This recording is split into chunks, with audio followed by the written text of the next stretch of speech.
পৃথিবীর সবচেয়ে ছোট দেশ ভ্যাটিকান সিটি, যেখানে প্রায় ৯৬ বছর ধরে কোনো শিশুর জন্ম হয়নি, শোনা যায়নি কোনো শিশুর কান্নাও। কিন্তু কেন এমনটা ঘটছে? এই ভিডিওতে আমরা দেখব ভ্যাটিকান সিটির ইতিহাস, ধর্মীয় নিয়ম এবং সেই অবিশ্বাস্য কারণ যা প্রায় ১ শতাব্দী ধরে শিশুর কান্না বন্ধ করে রেখেছে এই দেশে। ভাবুন তো, একটি দেশ আছে যেখানে প্রায় ১ শতাব্দী ধরে কোনো শিশুর কান্না শোনা যায়নি। না কোনো স্কুল, না কোনো খেলার মাঠ, না কোনো জন্মদিনের অনুষ্ঠান। তবে এটাই বাস্তবতা। পৃথিবীর ক্ষুদ্রতম দেশ ভ্যাটিকান সিটি, ৯৬ বছর ধরে এখানে কোনো শিশুর জন্ম হয়নি। কিন্তু কেন? তো আসুন ইতিহাসের পাতা উল্টে খুঁজে বের করি সেই রহস্যের উত্তর।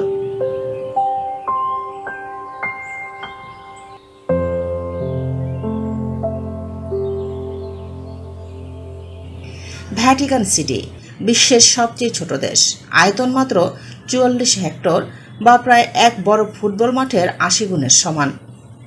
এটি ইতালির রাজধানী রোমের মাঝখানেই অবস্থিত। এখানে বসবাস করেন প্রায় ৮০০ মানুষজন, আর এদের বেশিরভাগই পুরুষ, বিশেষ করে পাদ্রী, বিশপ, কার্ডিনাল এবং সুইস গার্ড সদস্যরা। এখানে নেই কোনো হাসপাতাল, নেই কোনো বড় বসতি এলাকা। পুরো দেশটাই মূলত একটি ধর্মীয় কেন্দ্র, যেখান থেকে পরিচালিত হয় ক্যাথলিক খ্রিস্টানদের আধ্যাত্মিক কার্যক্রম। ইতিহাস বলছে ভ্যাটিকান সিটিতে সর্বশেষ শিশুর জন্ম হয়েছিল ১৯২৯ সালের পরপর সময়ের মধ্যে, যখন ল্যাটেরান চুক্তির মাধ্যমে ভ্যাটিকান সিটি স্বাধীন রাষ্ট্রে পরিণত হয়। তখন এরপর থেকে আর কোনো শিশুর জন্ম হয়নি এখানে।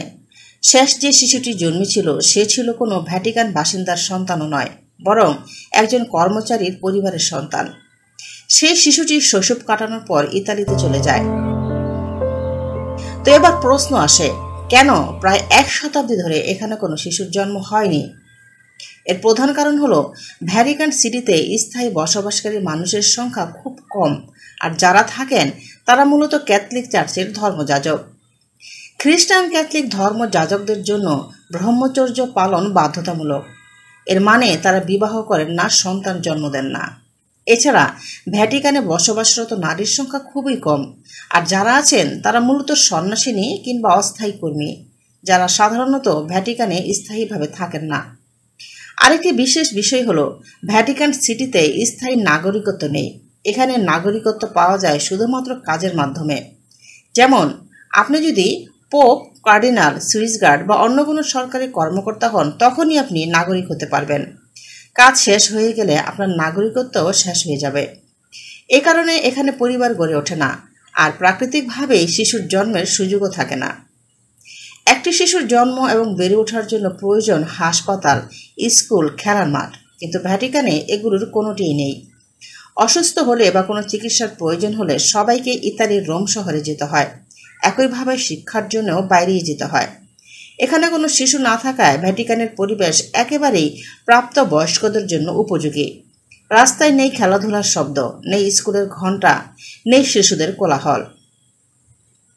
এই নীরবতা এক ধরনের পবিত্র এবং আধ্যাত্মিক আবহ তৈরি করে, যা বিশ্বের অন্য কোনো দেশের সাথে মেলে না। তবে ভ্যাটিকানে শিশুর উপস্থিতি একেবারে অসম্ভব নয়। কখনো কখনো সুইস গার্ডদের পরিবার বা কিছু কর্মচারী তাদের সন্তানকে নিয়ে এখানে অল্প সময়ের জন্য বেড়াতে আসেন, কিন্তু সেগুলি স্থায়ী বসবাস বা জন্ম হিসেবে গণনা করা হয় না।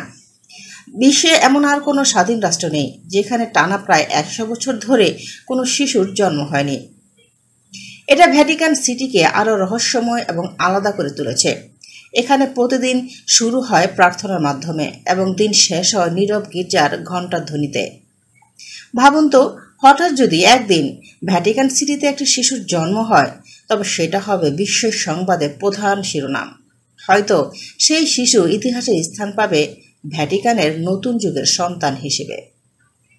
৯৬ বছরের এই শিশুহীন ইতিহাস হয়তো চলতে থাকবে আরও অনেক বছর, কারণ ভ্যাটিকানের জীবনযাত্রা, ধর্মীয় নিয়ম এবং প্রশাসনিক কাঠামো খুব ধীরগতিতে পরিবর্তন হয়।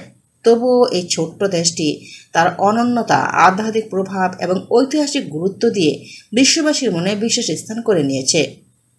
পৃথিবীতে যত পরিবর্তনই আসুক, কিছু জায়গা আছে যা সময়কে অতিক্রম করে বেঁচে থাকে, ঠিক ভ্যাটিকান সিটির মতো। এখানে ঘণ্টাধ্বনি বাজে, প্রার্থনা হয়, কিন্তু শিশুর কান্নার শব্দ শোনা যায় না প্রায় 1 শতাব্দী ধরে।